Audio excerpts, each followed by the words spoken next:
একদিন দেবর্ষি নারদ একাই মনে মনে চিন্তা করছে যে শুনেছি ভগবানকে ডাকলে নাকি পাওয়া যায়। তা কথাটা যদি সত্য হয়, আমি তো সদাই প্রভুর নাম গান করি, আর এই ত্রিজগতে আমার মতো ভক্ত প্রভুর আর দ্বিতীয় কেউ নাই। সদাই আমি প্রভুর নাম গান করি। তাহলে আমি দিনের পর দিন, রাতের পর রাত, মাসের পর মাস একইভাবে আমি বদনে কৃষ্ণ নাম করে চলেছি। তাহলে আমার এই হৃদয় অন্তর মাঝে আমার ভগবানের দর্শন পাচ্ছি না কেন? কিছু তো একটা গন্ডগোল আছে বই কি? নাহলে দিবানিশি কৃষ্ণ নাম করে কেউ ভগবানকে দেখতে পায় না অন্তর মাঝে, তা কি হয়?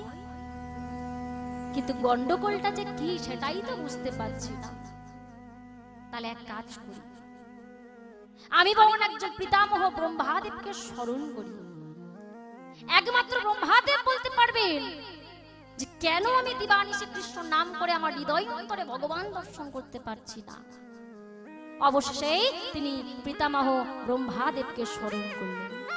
ওম ব্রহ্ম ব্রহ্মাণ্ড দেবায়, ওম ব্রহ্ম ব্রহ্মাণ্ড দেবায়, ওম ব্রহ্ম ব্রহ্মাণ্ড দেবায়, ওম ব্রহ্ম ব্রহ্মাণ্ড দেবায়, ওম ব্রহ্ম ব্রহ্মাণ্ড দেবায়, ওম ব্রহ্ম ব্রহ্মাণ্ড দেবায়, হরি ওম। পিতামহ ব্রহ্মাদেবকে স্মরণ করা মাত্রই বাবা ব্রহ্মাদেব এসে নারদকে বললেন, নারদ, বলো তুমি কেন আমাকে এমন অসময়ে স্মরণ করলে? বলছে, প্রভু তুমি এসেছো প্রভু। তবে বলতে পারো আমি একইভাবে দিবানিশি কৃষ্ণ নাম করে যাচ্ছি, কিন্তু আমার অন্তর মাঝে ভগবান দর্শন হচ্ছে না কেন? যখন এই কথা বলেছে না বাবা, পিতামহ ব্রহ্মাদেব চমকে উঠলেন। বলছো কি না দিবানিশি কৃষ্ণ নাম করে কেউ কৃষ্ণকে দর্শন করতে পায় না? এটা তো হতে পারে না। তবে নারদ, তুমি কেমন করে ডাকছো ভগবানকে? তুমি কেমন করে ডাকছো, কেমন করে তার নাম গান করছো? কই আমাকে একবার শোনাও তো দেখি, তবে বুঝবো তোমার ডাকাটা ঠিক হচ্ছে কিনা। দেবর্ষি নারদ বলছে, প্রভু আপনি শুনবেন আমি কেমন ভাবে কৃষ্ণর নাম করছি, কেমন ভাবে তাকে ডাকছি? আপনি শুনবেন প্রভু? তাহলে আমি শোনাই আপনাকে। আসুন আমরাও সবাই মিলে দেবর্ষি নারদের সঙ্গে একসাথে গাইব সেই মধুময় কৃষ্ণ নাম। সবাই মিলে একসাথে দুটি বাহু তুলে। আজ নারদ গাইছে মধুমাখা কৃষ্ণ নাম, কার সামনে? না পিতামহ ব্রহ্মার সামনে। বলছে, প্রভু আমি কেমন করে ডাকছি তবে শুনুন। হরে কৃষ্ণ কৃষ্ণ কৃষ্ণ কৃষ্ণ হরে হরে, হরে রাম রাম রাম হরে হরে, হরে কৃষ্ণ কৃষ্ণ কৃষ্ণ কৃষ্ণ হরে হরে, হরে রাম রাম রাম হরে হরে, হরে কৃষ্ণ কৃষ্ণ কৃষ্ণ কৃষ্ণ হরে হরে, হরে রাম রাম রাম হরে হরে, হরে কৃষ্ণ কৃষ্ণ কৃষ্ণ কৃষ্ণ হরে হরে, হরে রাম রাম রাম হরে হরে, হরে কৃষ্ণ কৃষ্ণ কৃষ্ণ কৃষ্ণ হরে হরে, হরে রাম রাম রাম হরে হরে, হরে কৃষ্ণ কৃষ্ণ কৃষ্ণ কৃষ্ণ হরে হরে, হরে রাম রাম রাম হরে হরে। সবাই মিলে একসাথে বলো দুটি বাহু তুলে। হরে কৃষ্ণ কৃষ্ণ কৃষ্ণ কৃষ্ণ হরে হরে,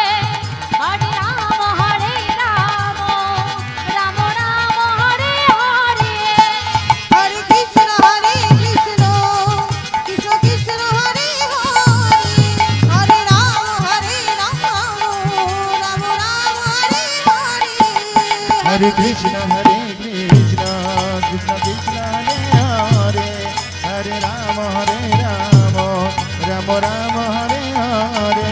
বন্ধ করো নারদ, এই নাম তুমি বন্ধ করো। কেন বলবো? কেন? কি কি অপরাধ করলাম আমি?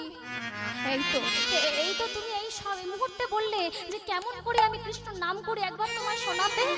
তাহলে আমি তো নাম গাইছিলাম, তাহলে তুমি আমাকে বারণ করলে কেন? বলে নারদ, এবার আমি বুঝেছি কেন তুমি কৃষ্ণ নাম করে তোমার এই হৃদয়ে কৃষ্ণকে দেখতে পাচ্ছ না। কেন জানো? তবে শোনো নারদ, যে নামে ভজলে জীবের নয়নে না আসে জল, যে নামে ভজিলে জীবের নয়নে না আসে জল, শত সহস্রবার এই নামে ভজলে কি হবে বল? কি হবে বাবা? নারদ, সবে তোমার সাধন ভজন বিফলে গেল গো। নারদ, সবই তোমার সাধন ভজন বিফলে গেল গো। নারদ, যার নাম গাইছো তুমি এতক্ষণ ধরে, এই হৃদয় অন্তরে যাকে তুমি দর্শন করতে চাইছো, তার নাম গাইতে গিয়ে যদি তার চরণে একটু তোমার অশ্রু বাড়িয়ে দিতে নাই পারো, তাহলে কেমন করে তুমি তোমার হৃদয়ে তাকে দেখতে পাবে না? শুধু তাই নয়, যে অন্তর দিয়ে তুমি গোবিন্দকে দেখতে চাইছো, যে মন থেকে তুমি কৃষ্ণ নাম করছো, তোমার সেই হৃদয়ের অন্তরে যে ভক্তি নেই, তোমার হৃদয়ে যে ভক্তি নেই, আছে শুধু অহংকার। আর নারদ, ভগবান তো অহংকার সহ্য করে না। ভগবান অহংকার আর চোখের জল এই দুটো জিনিস হইতে পারে না। তোমার এই হৃদয় অন্তরে এসেছে অহংকার, আর এই অহংকার যতদিন না তুমি নাশ করতে পারবে, ততদিন তোমার হৃদয় ভগবান দর্শন হবে না নারদ। সত্যি মা, ভগবান কারো অহংকার সহ্য করে না। ভগবান ভক্তদের কাছ থেকে কিছু চায় না। ভগবান একটাই কথা সদাই বলে, হে ভক্ত, তোমাদের কাছ থেকে আমি কিচ্ছু চাই না। আমাকে দিনে 10 বার করে ভালো মন্দ করে সেবা দিতে হবে না। আমাকে কোনো ভালো ঘরের মধ্যে, পাথরের ঘরের মধ্যে, এসি ঘরের মধ্যে আমার বিগ্রহ করে আমায় রাখতে হবে না। চাই শুধু একটাই জিনিস, কেউ যদি, কোনো ভক্ত যদি প্রতিদিন আমার বিগ্রহের সামনে বসে বসে তার ওই 2 ফোঁটা চোখের জল দিয়ে আমার চরণ দুটো ধৌত করতে পারে, আমি ভগবান হয়ে কথা দিচ্ছি, আমি সারাটা জীবন আমি সেই ভক্তের দাস হয়ে থাকবো। নিতাই গৌর প্রেমানন্দে হরি বল। কিন্তু অহংকার আমি কারো সইতে পারি না। অহংকার করেছিল বাবা, যে কারণে তাকে প্রথম অবস্থায় সর্বস্ব হারাতে হয়েছিল। অহংকার করেছিল বাবা বলি মহারাজ। বলি মহারাজ এত বড় রাজা ছিলেন, তিনি দানবীর রাজা ছিলেন। তিনি মনে করতেন যে আমার মতো দানবীর রাজা এই ত্রিভুবনে আর কেউ নাই। তাই তিনি দানব্রত যজ্ঞ করেছিলেন বাবা। সেই দানব্রত যজ্ঞে যে যেখান থেকে যত ভক্তরা এসেছে, যে যা দান চেয়েছে, ওই বলি মহারাজ সবাইকে 2 হাত ভরে দান করেছে। তবে দান করেছে ঠিকই মা, সেটা অহংকারের বশে দান করেছে। সেটাকে দান বলে? দান অনেক ধরনের আছে বাবা। যেমন একটি হলো শাস্ত্রিক দান, একটি হলো নাস্তিক দান, রাজস্বিক দান, আর একটি হলো তামসিক দান। এই 3টি দান, রাজস্বিক দান, তামসিক দান আর শাস্ত্রিক দান। রাজস্বিক দান কাকে বলবো? ওই যে দানে অহংকার থাকে, সে দান করে কোনো লাভ নাই। তামসিক দান, যে দান করলে নিজের মানে অন্যের ভালোর থেকে ক্ষতিটা আগে হবে, সে দান করে লাভ নাই। আর শাস্তির দান কাকে বলবো? যে দানটা নিষ্ঠাভাবে করা যায়, নিঃস্বার্থভাবে, যাতে কোনো নিজের স্বার্থ থাকবে না, সেটাকে বলা হয় শাস্তি দান। দান করো, সে তেমন দান করো। আপনি যদি নিঃস্বার্থভাবে কাউকে 1 টাকা দান করেন, সেটা চিত্রগুপ্তের খাতায় 1000 টাকা হয়ে সমানে দাঁড়াবে, সেমন দান করো। তাই বলি মহারাজ দান করেছিলেন দানব্রত যজ্ঞে, তবে অহংকারের বশে দান করেছিলেন, কিন্তু ভগবান অহংকার সহ্য করে না। তাই তিনি কি করলেন? তাই বলি মহারাজকে শিক্ষা দেওয়ার জন্য তিনি বামন অবতার, বামন রূপ ধারণ করে বলি মহারাজের গৃহে এসেছিলেন দরবারে। বলি মহারাজের সেই দানব্রত যজ্ঞে এসে সেই বামন অবতারে প্রভু নারায়ণ এসে বলি মহারাজকে বলছে, মহারাজ মহারাজ আমাকেও আপনি কিছু দান দিন। যখন ওই ছোট্ট একটা বালক রূপ ধরে প্রভু নারায়ণ এলেন বলি মহারাজের কাছে, বলছে আমায় কিছু দান দিন, তখন বলি মহারাজ প্রভু নারায়ণকে চিনতে না পেরে বলেছিলেন, বলো তুমি কি দান চাও। যখন বলেছে বলো তুমি কি দান চাও, ওই বলি মহারাজের পাশে ছিল বাবা তার গুরুদেব, নাম ছিল মা শুক্রাচার্য। শুক্রাচার্য যখন এই ছোট্ট বালকটিকে দেখেছে, বামনদেবকে দেখেছে, তখন শুক্রাচার্যরা বুঝতে দেরি হলো না যে এটা কোনো সাধারণ যেমন তেমন বালক নয়। বারবার করে বলি মহারাজকে বলেছিলেন, শিষ্য তুমি আমার কথা শোনো, ওকে তুমি দূর করে দাও, ওকে তুমি কোনো দান দিও না, ওকে তুমি দূর করে দাও, কারণ তুমি নিঃস্ব হয়ে যাবে। বলি মহারাজ ও শুক্রাচার্যের কথা কোনো কান দিল না, বললেন গুরুদেব আমি আজ পর্যন্ত আপনার কোনো কথা অমান্য করিনি, কিন্তু আজ আমি আপনার কথা রাখতে পারলাম না, কারণ আমি দানব্রত যজ্ঞে কাউকে আমি শুধু হাতে ফিরিয়ে দিইনি, যে যা দান চেয়েছে আমি তাকে তাই দান দিয়েছি। আর এই সামান্য একটা ছোট্ট বালক এ আমার কাছে এমন কি চাইতে পারবে যেটা আমি তাকে দিতে পারবো না। তাই গুরুদেবের কথা সে শোনেনি, অমান্য করেছিলেন। ওই ছোট্ট বালকটিকে বামনদেবকে বলেছিলেন, বলো বলো তুমি আমার থেকে কি চাও। তখন ওই বামনদেব বলেছিলেন, মহারাজ বেশি কিছু চাই না, চাই শুধু আপনার কাছ থেকে ত্রিপাদ ভূমি, মানে 3 পা মাটি।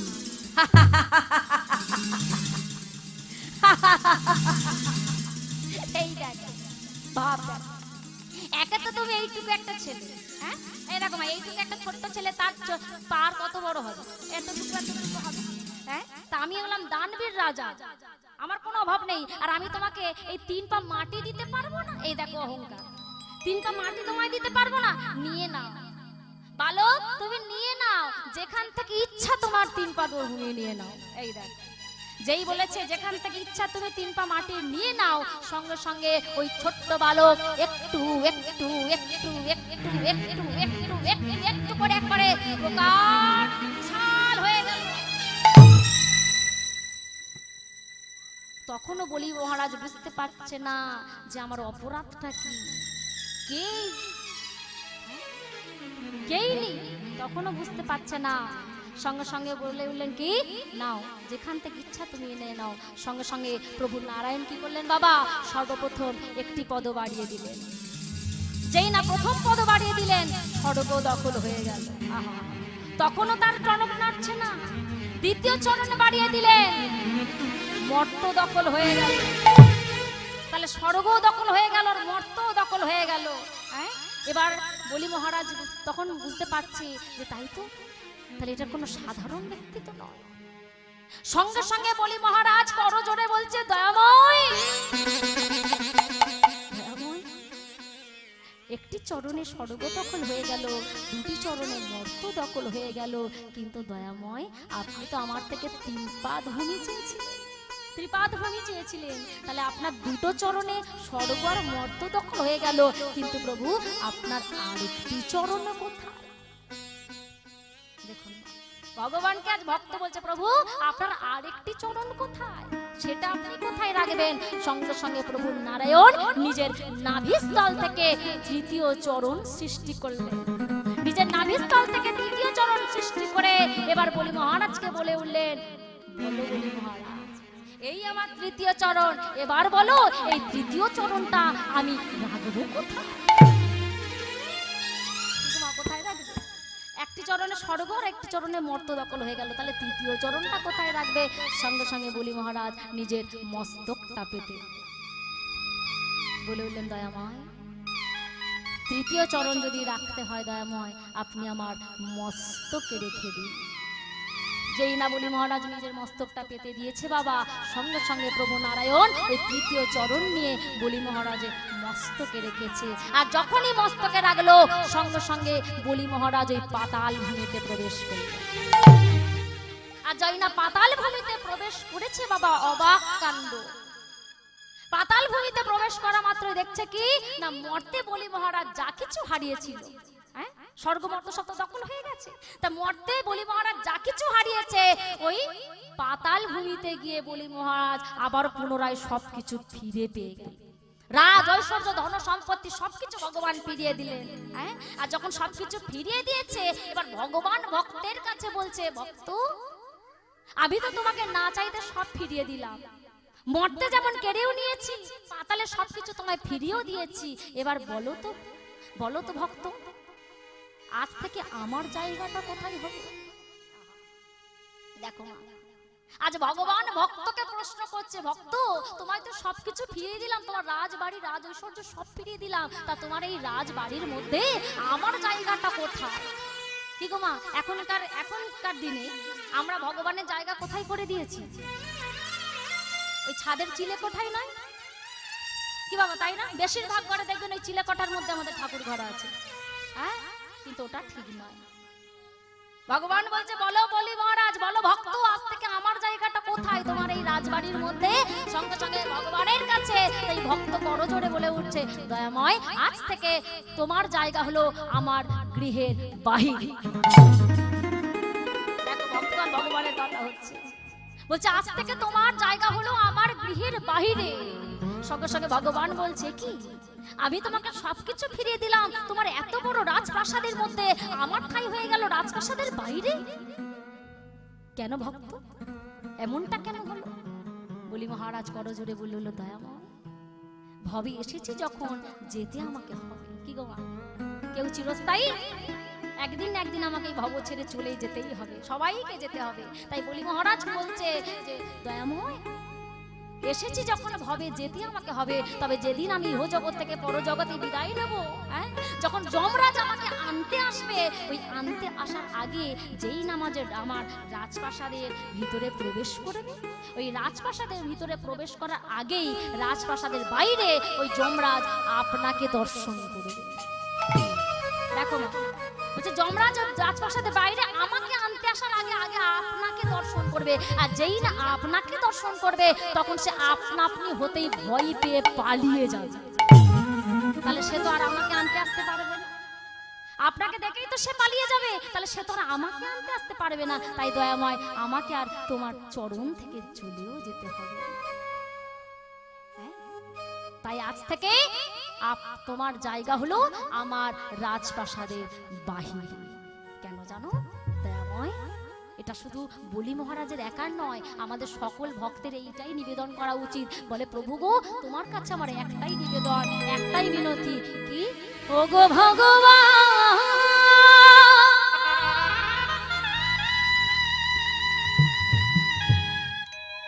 কৃপা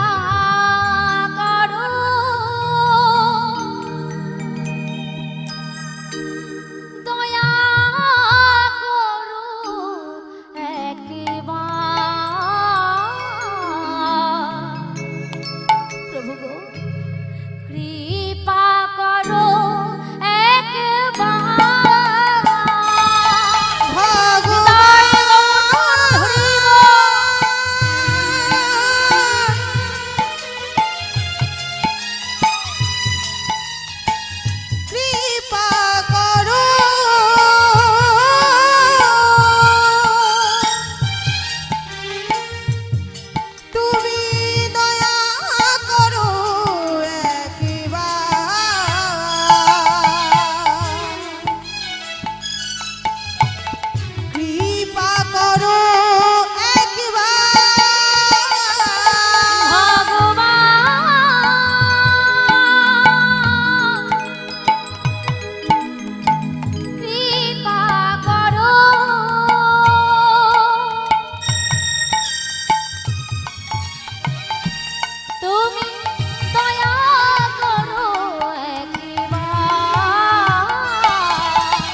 দয়া করো একবার,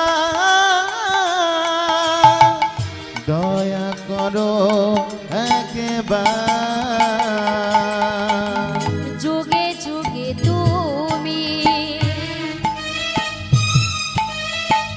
এসেছো ধরায়, উদ্ধারিতে পৃথিবী। যুগে যুগে তুমি এসেছো ধরায়, উদ্ধারিতে পৃথিবীরে। তাই তো তোমায় ডাকিবারে বার, তাই তো তোমায় ডাকিবারে বার, তাই তো তোমায় ডাকিবারে বার। কৃপা করো দীনজনে, কৃপা করো অহারি। ভগবান নিতাই গৌর কৃষ্ণ হরি বল। কৃপা করো, তুমি দয়া করো একবার, তুমি কৃপা করো একবার, দয়া করো একবার, কৃপা করো একবার, দয়া করো একবার।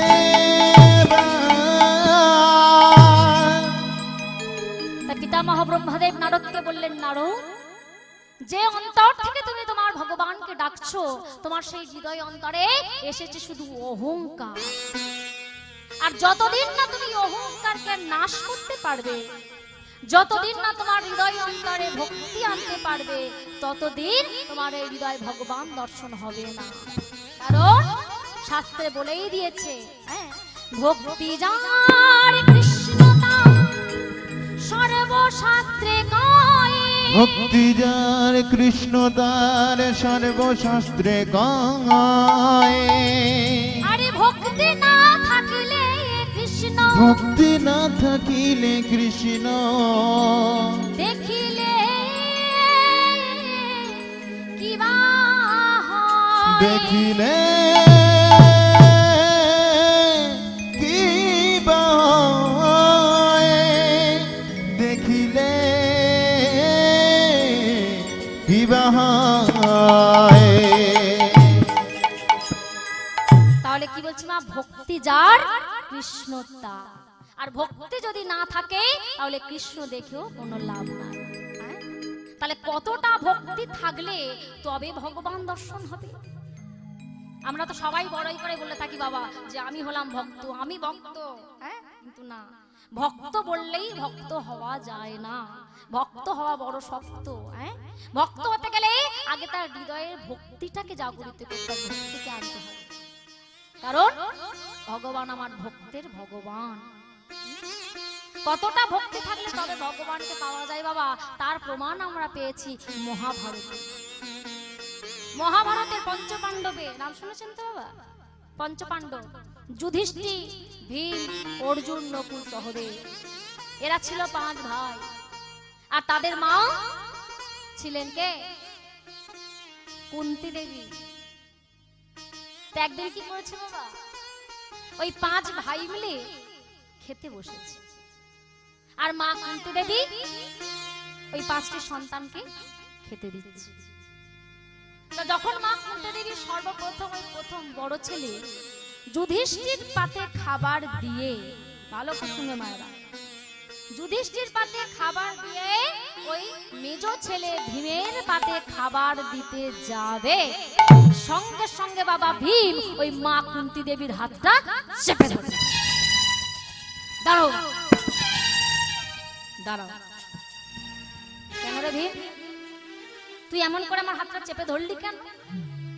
বলে মা, তুমি প্রতিদিন আমায় খেতে দাও, কিন্তু তোমার হাতে খেয়ে মাগো আমার কোনোদিন পেট ভরে না। কে বলছে?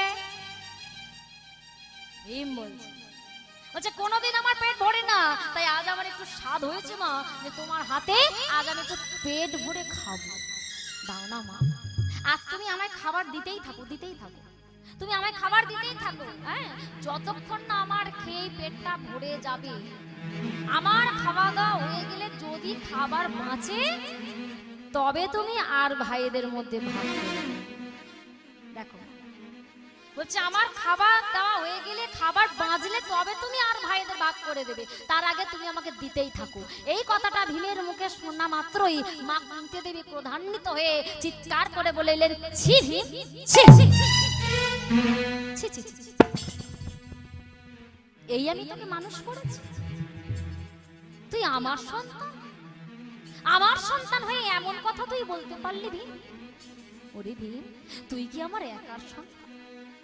তুই কি আমার একটি সন্তান যে আজ আমি মা হয়ে তোকে পেট ভরে খাবো আর আমার আর চারটি ছেলেকে আমি না খাইয়ে রাখবো? তোমার কোনো মা পারে? তার কাছে সব সন্তান সমান। তাই আজকে তোকে আমি পেট ভরে খাবো আর আমার 4টি সন্তানকে না খাইয়ে রাখবো? ছি, শুনে রাখবি, আজ আমি মা হয়ে তোকে বলছি, মা হয়ে আমি তোকে বলছি, এ জীবনে তুই শুধু খেতেই শিখেছিস। হ্যাঁ, খাওয়া ছাড়া এ জীবনে তোর দ্বারায় আর কিছু হলো না। মা যখন এই কথা বলেছে যে খাওয়া ছাড়া এ জীবনে তোর দ্বারায় আর কিছু হবে না, এই কথাটা ভীমের আবার একটু খারাপ লেগেছে। মায়ের মুখে এই কথা শুনে ভীম সঙ্গে সঙ্গে খাবার ছেড়ে উঠে দাঁড়ালো। খাবারটা ছেড়ে উঠে দাঁড়িয়ে হাতটা ধুয়ে এসেছে। মা বলছে, কি রে ভীম, খেলি না, উঠে পড়লি যে? বলে, মা আমার খাওয়া হয়ে গেছে। এই যে বলি তোর পেট ভরে না, তাহলে তুই এত তাড়াতাড়ি উঠে পড়লি? বলে, মা এই যে তুমি আমাকে যে বললে না যে জীবনে আমি শুধু খেতে শিখেছি, খাওয়া ছাড়া আর আমি কিছু শিখিনি, এই কথাটা ভুল।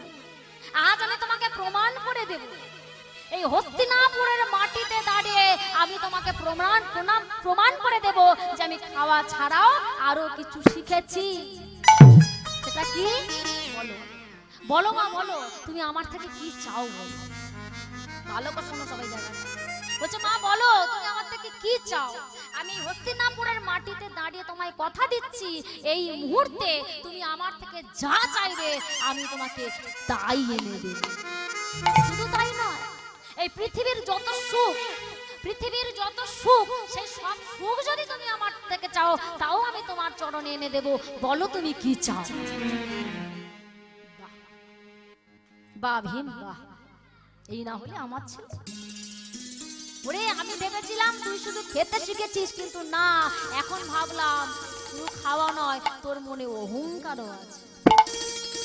বেশ, আজ যখন তুই আজ এত অহংকারের বশায় বলছিস যে আমি যা চাইবো তুই তাই আমার সম্মুখে এনে দিবি, তাহলে আজকে আমি এমন একটা জিনিস তোর থেকে চেয়ে বসবো ভীম, যেটা তুই হাজার চেষ্টা করলেও আমার কাছে আনতে পারবি না। কি সেই বস্তু বাবা? কারণ মা কুন্তি দেবী খুব ভালো করে জানে যে কিছুক্ষণ আগে, ওই সন্তানদের খেতে দেবার কিছুক্ষণ আগে, ওই বৃন্দাবনের কৃষ্ণ, কিছুক্ষণ আগে সবে মাত্র কৃষ্ণ ওই মা কুন্তির চরণে প্রণাম জানিয়ে বলছে, পিসিমা। মা কুন্তি দেবী কৃষ্ণের সম্পর্কে পিসিমা হন। তাই মা কুন্তির চরণে প্রণাম জানিয়ে বলছে, পিসিমা এবার তাহলে আমি আসি। অনেকদিন তো হয়ে গেল আমি হস্তিনাপুরে থেকে গেলাম, তাই আমার কিছু কাজ বাকি আছে, সেই কাজগুলো আমি সারবো পিসিমা, তারপরে আবার তোমার কাছে ফিরে আসবো, তাহলে আমি আসি পিসিমা। এই বলে ভগবান শ্রীকৃষ্ণ ওই মা কুন্তির চরণে প্রণাম জানিয়ে চলে গেলেন মা দ্বারকায়। আর ঠিক সেই সুযোগ নিয়ে আজ মা কুন্তি দেবী বলছে, ভীম শুনে রাখ, আজ আমি যা চাইবো তুমি তাই দিবি তো? বলে, হ্যাঁ মা, তুমি শুধু চেয়ে দেখো, যা চাইবে আমি তাই তোমার চরণের কাছে এনে হাজির করে দেবো। তাহলে দে ভীম, দে ভীম, এই মুহূর্তে তুই যদি আমায় কিছু দিতেই চাস, তাহলে হস্তিনাপুরের মাটিতে দাঁড়িয়ে এই মুহূর্তে তুই আমাকে কৃষ্ণ দর্শন করা, কৃষ্ণ দর্শন করা, কৃষ্ণ দর্শন করা, কৃষ্ণ দর্শন করা কৃষ্ণ দর্শন করা। ও মা, এই দেখো মা, আমি তো ভেবেছিলাম যে তুমি আমার কাছ থেকে বড় কিছু চাইবে। চাইলে এত সহজ জিনিস আমার থেকে চাইলে? বলে কৃষ্ণকে দর্শন করানো, এটা কি কোনো একটা খুব বড় ব্যাপার হলো? দেখো বাবা, আমাদেরকে যদি কেউ বলে ভগবান কৃষ্ণকে এক্ষুনি এখানে এনে হাজির কর, পারবো? অত ভক্তি অত বিশ্বাস আমাদের মনে আছে কি মা? আছে? নেই। কিন্তু ভীমের মনে কতটা বিশ্বাস, কতটা ভক্তি থাকলে তবেই জোর গলায় বলা যায় যে এই মুহূর্তে আমি কৃষ্ণকে তোমার চরণ তলে এনে হাজির করে এনে দেব। হ্যাঁ, তাহলে কতটা ভক্তি, কতটা বিশ্বাস দেখুন। বলছে বেশ বেশ, তাহলে তুই আমাকে এই মুহূর্তে হস্তিনাপুরের মাটিতে আমার কৃষ্ণকে দর্শন করা। ঠিক সেই সময় কি করেছে মা? সবে মাত্র কৃষ্ণ দ্বারকায় পা রেখেছে, আর দ্বারকায় পা রাখা মাত্রই ওই দ্বারকার সত্যভামা আর রুক্মিণী কি করেছে বাবা? সোনার পাত্রে করে জল এনেছে তার গোবিন্দের চরণ ধোয়াবে বলে।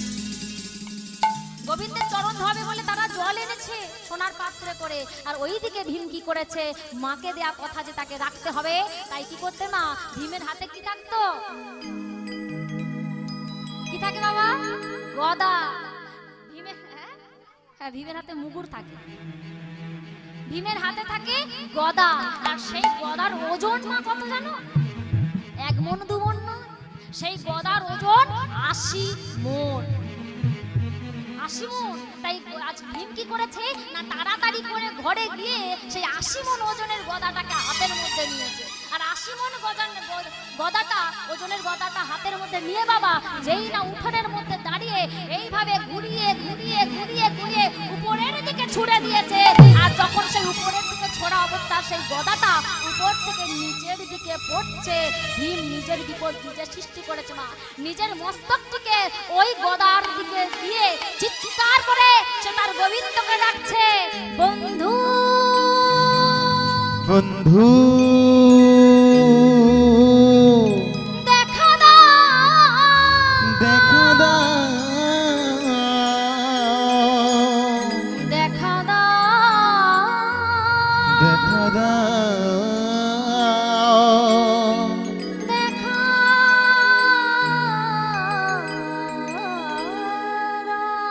দেখা দাও। নিতাই গৌর হরি বল। ওহে বন্ধু দেখা দাও, দেখো বাবা। তুমি পারি না দেখা দাও, দেখা দাও, দেখা দাও।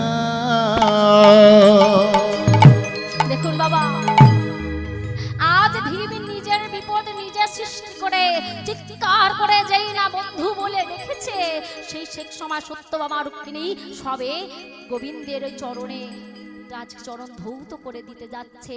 ঠিক সেই সময় ভক্তের ওই আকুল আর্তনাদ আমার গোবিন্দের কর্ণমূলে পৌঁছেছে। যেই না ভক্তের ওই আকুল আর্তনাদ গোবিন্দের কর্ণমূলে পৌঁছেছে, সঙ্গে সঙ্গে গোবিন্দ বলে, দাঁড়াও সত্যভামা, দাঁড়াও রুক্মিণী, আর তোমাদের আমার চরণ ধৌত করতে হবে না। বলে, কেন প্রভু, কি অপরাধ করেছি আমরা? তবে কি তোমার চরণে আমাদের কোনো অন্যায় অপরাধ হয়ে গেছে? অজান্তেই তবে কি কোনো আমরা অপরাধ করে ফেলেছি? বলে, না সত্যভামা, না রুক্মিণী, তোমরা কোনো অপরাধ করনি, তোমরা কোনো অন্যায় করনি। ওই যে হস্তিনাপুরের আমার ভক্ত পঞ্চ পাণ্ডবদেব, সে নিজের বিপদ নিজে সৃষ্টি করে আমাকে কেমন করে ডেকে চলেছে। ওগো, আমি যে ভক্তের ভগবান, আমি যে ভক্তের চরণ, ভক্তের ওই চোখের জল সইতে পারি না। আমি আসি রুক্মিণী, আমি আসি সত্যভামা, আমি আসি। আমার প্রাণ গোবিন্দ ভক্তের ডাকে ছুটে গেলে, যেই না ভক্তের ডাকে ছুটে গেলেন ওই হস্তিনাপুরে, ভীমের ওই পতিত গদাটিকে ভগবান শ্রীকৃষ্ণ নিজের হাতের মধ্যে ধরে নিয়ে আজ ভীমকে ডেকে বলছে, ভীম তুমি আমাকে এত ভালোবাসো, তুমি আমাকে এত বিশ্বাস করো, তোমার মনে এত ভক্তি, তুমি নিজের বিপদ নিজে সৃষ্টি করে আমায় ডেকেছো। এখন যদি আমি সময় মতো না আসতাম ভীম, তাহলে কি হতো তোমার? এভাবে তো আমি তোমায় মরতে দিতে পারি না, এভাবে তুমি মরতে পারো না ভীম। সঙ্গে সঙ্গে ভীম করজোড়ে ভগবান কৃষ্ণের কাছে গেছে, প্রভু গো, প্রভু গো, তুমি এসেছো, এসেছো প্রভু, তুমি অধম ভক্তটাকে সাড়া দিলে প্রভু। মা, ও মা, মা, মা তুমি তাড়াতাড়ি এসো, মা তুমি তাড়াতাড়ি এসে দেখে যাও। তুমি কৃষ্ণ দর্শন করতে চেয়েছিলে না, তুমি কৃষ্ণকে দেখতে চেয়েছিলে না, দেখো দেখো আমি তোমার কৃষ্ণকে তোমার কাছে এনেছি, দেখো। সঙ্গে সঙ্গে মা ভীমের মুখে ওই কৃষ্ণর কথা শুনে যেই না ঘর থেকে বাইর হয়ে ছুটে উঠানের মধ্যে এসেছে, দেখছে সত্যি সত্যি স্বয়ং ভগবান আজ ভীমের সেই পতিত গদাটিকে নিয়ে দাঁড়িয়ে আছে। মা আর কিছু বলতে পারলো না বাবা। মা কৃষ্ণকে দর্শন করা মাত্রই আজকে ডুকরে ডুকরে ডুকরে ডুকরে কাঁদছে। আরে ভীমকে ডুকরে ডুকরে কাঁদছে, আরে ভীমকে ডেকে বলছে, ওরে ভীম, ভীম আমি অন্যায় করেছি, আমি অপরাধ করেছি, আমি অধম। আজ আমি মা হয়ে আমার সন্তানকে আমি চিনতে পারলাম না, আমি মা হয়ে তোকে বুঝতে পারিনি রে। তবে জানিস ভীম, আজ আমি সত্যি কথা বলছি, আজ যদি তুই আমার সন্তান না হতিস, আজ যদি আমি তোর মা না হতাম, তাহলে তোর ওই চরণে আমি একটি প্রণাম জানাতাম বাবা। কিন্তু আমি মা তো, আমি তোর চরণে প্রণাম করতে পারছি না। কিন্তু ভীম, আজ আমি সত্য কথা বলছি, আজ আমি আমার বিশ্বাস ভক্তি থেকে আমি সত্য কথা বলছি যে তুই এমন একটা জিনিস শিখে রেখেছিস যেটা আমি, শুধু আমি নয়, এই পৃথিবীর হয়তো আরো অনেকেই শিখতে পারেনি, যার নাম হলো ভক্তি আর যার নাম হলো বিশ্বাস। তাই ভক্তি যার, বিশ্বাস তার। হ্যাঁ, ভক্তি না থাকলে, বিশ্বাস না থাকলে ভগবানকে পাওয়া যায় না। রাজ পিতামহ ব্রহ্মাদেব বলছেন, নারদ, ভগবানকে দর্শন করতে গেলে আগে তোমার হৃদয়ে অন্তরে ভক্তিকে ফিরিয়ে আনতে হবে আর অহংকারকে নাশ করতে হবে। করজোড়ে নারদ বলে উঠলেন, প্রভু বলো না কি করবে, এমন কি করলে আমার অন্তরের অহংকারটা চিরদিনের মতো নাশ হয়ে যাবে আর ভক্তি ফিরে আসবে? প্রভু বলে উঠলেন, নারদ শোনো, আমি তোমাকে এখন একটা পরম বৈষ্ণবের কথা বলবো। তুমি যদি আজকে রাত্রিতে সেই বৈষ্ণবের কাছে যেতে পারো, আজ রাত্রিতে যদি তুমি সেই বৈষ্ণবের কাছে যেতে পারো, তার মুখ থেকে একটু হরি কথা, কৃষ্ণ কথা শ্রবণ করতে পারো, তাহলে তোমার অন্তরে ফিরে আসে ভক্তি আর অহংকার চিরদিনের মতো নাশ হয়ে যাবে। নারদ বলে উঠল, প্রভু বলো না কে সেই বৈষ্ণব, কে সেই বৈষ্ণব? আমি এই মুহূর্তে তার কাছে যাব, তার চরণ দুটি জড়িয়ে ধরে বলবো, বলো একবার তুমি সেই বৈষ্ণবের নামটা আমায় বলো প্রভু। সঙ্গে সঙ্গে পিতামহ ব্রহ্ম বলে উঠলেন, নারদ, সেই পরম বৈষ্ণব আর অন্য কেউ নয়, সেই পরম বৈষ্ণব হলো সদাশিব ভোলা মহেশ্বর। অসম্ভব, নারদ বলছো প্রভু হতেই পারে না। বলি ভোলা মহেশ্বর কবে থেকে আবার বৈষ্ণব হলো গো? বলে, নারদ তুমি জানো না, ভোলা মহেশ্বরই পরম বৈষ্ণব, ভোলা মহেশ্বরের মতো বড় বৈষ্ণব হয় ত্রিজগতে আর কেউ নাই। নারদ বলছে, বেশ প্রভু, তোমার কথাটাই মেনে নিলাম যে বাবা ভোলা মহেশ্বর পরম বৈষ্ণব, কিন্তু প্রভু তাই যদি হয়, আমার মনে চারটি প্রশ্ন আছে।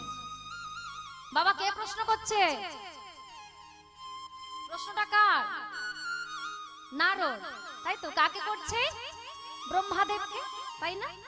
ব্রহ্মাদেবকে তো বলছে, প্রভু তোমার কথাই বিশ্বাস করলাম, সদাশিব ভোলা মহেশ্বর যদি পরম বৈষ্ণব হবে, তাহলে আমার মনে চারটি প্রশ্ন আছে। কি প্রশ্ন? বলে, প্রভু আমার মনের প্রশ্ন হলো, বলো বলো বলো বলো তুমি প্রভু, তুমি প্রভু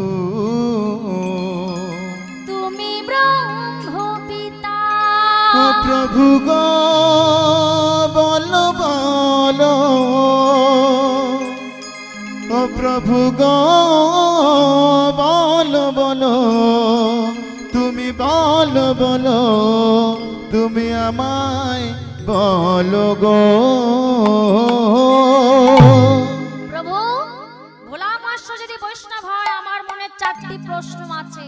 কি প্রশ্ন? সবাইকে বলছি এই চারটি প্রশ্ন ভালো করে মন দিয়ে শোনো এবং মনেও রাখবে। প্রথম প্রশ্ন কি বলছে? বলো বলো তুমি প্রভু, তুমি ব্রহ্ম পিতা। বলো বলো তুমি প্রভু, তুমি ব্রহ্ম পিতা। বলো বলো তুমি প্রভু, তুমি ব্রহ্ম পিতা। বলো বলো তুমি প্রভু, তুমি ব্রহ্ম পিতা। শিবের হাতে, শিবের হাতে, শিবের হাতে ত্রিশূল কেন বিষয় উপস্থিত? কেন শিবের হাতে ত্রিশূল কেন বিষের উপস্থিত? শিবের হাতে ত্রিশূল কেন বিষয় উপস্থিত? বলো শিবের হাতে ত্রিশূল কেন বিষের উপস্থিত? প্রথম দুটি প্রশ্ন কি করছে বাবা? বলছে প্রভু আমার মনে প্রথম প্রশ্ন, ভোলা মহেশ্বর যদি পরম বৈষ্ণব হবে, আচ্ছা মা বৈষ্ণবের হাতে কি থাকে? কি থাকে? জোরে বলো। বলে বাঁকারি। বাবা বৈষ্ণবের হাতে কি থাকে গো?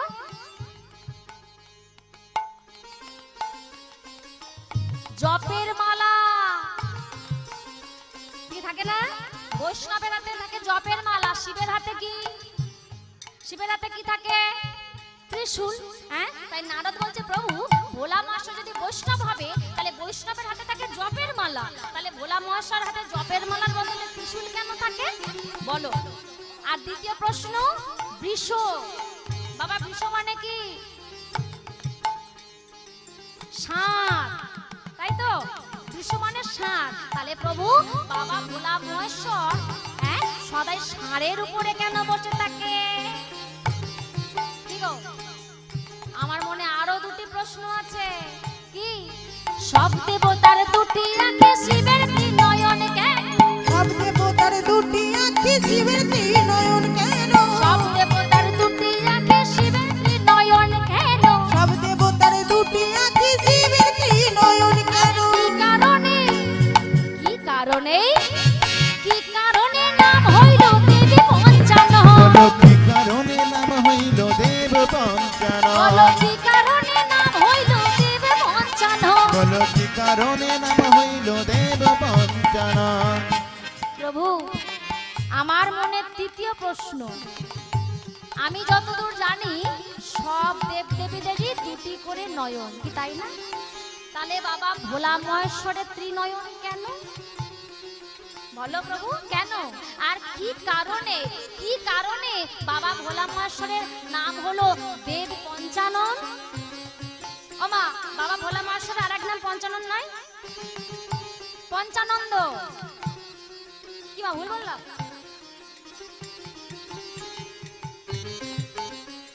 ঠিক বলেছে না ভুল বলেছে? বাবা ভোলা মহেশ্বর আর এক নাম পঞ্চানন্দ, বুঝতে পারছো না? হ্যাঁ গো মা, আমরা পঞ্চানন্দ ঠাকুর বলি না? ওটা কে? বাবা মহাদেব, তাই তো? তাই নারদ বলছে যে বাবা ভোলা মহেশ্বর যদি বৈষ্ণব হয়, তাহলে বাবা বৈষ্ণবের ওই বাবা পঞ্চানন্দ নামটা কেন? হ্যাঁ, আমায় তুমি বলো হে, আমায় তুমি বলো হে, আমায় তুমি বলো হে, আমায় তুমি বলো হে, আমার এই বাসনা জেগেছে, আমায় তুমি বলো হে, আমার এই বাসনা জেগেছে, আমায় তুমি বলো হে, আমার এই বাসনা মুখে হরি হরি হরি বলে, এই বাসনা জেগেছে, হরি হরি হরি বলে, এই বাসনা জেগেছে, হরি হরি হরি বলে, আমার এই বাসনা জেগেছে, হরি হরি হরি বলে, এই বাসনা জেগেছে, আমায় তুমি বলো হে, আমায় তুমি বলো হে। আমায় তুমি বলো হে। তাহলে আজকে নারদ পিতামহ ব্রহ্মাদেবকে বলছে প্রভু তোমার কথা আমি বিশ্বাস করলাম যে বাবা ভোলা মহেশ্বর পরম বৈষ্ণব, তাহলে এই চারটি প্রশ্ন তোমার উত্তর আমায় দিতে হবে। পিতামহ ব্রহ্মাদেব বলে উঠলেন নারদ তোমার মনের এই চারটি প্রশ্নের উত্তর আমি দেব না। আজকে যখন তুমি তোমার মনের ভক্তি ফিরিয়ে আনতে, অহংকারকে নাশ করতে তুমি যখন যাবে পরম বৈষ্ণবের কাছে, মানে বাবা ভোলা মহেশ্বরের কাছে, তাহলে এই 4টি প্রশ্নের উত্তর তুমি বরং ওই বাবা ভোলানাথের কাছ থেকেই জেনে নিও। আর মনে রেখো, এই যে আজকে রাত্রিতে তুমি যাবে তার কাছে, এই আজকের দিনটা, আজকের রাতটা কিন্তু যেমন তেমন সাধারণ দিন রাত নয়। হ্যাঁ, আজকের দিনটা হলো শিব চতুর্দশী রাত, অর্থাৎ শিবরাত্রি।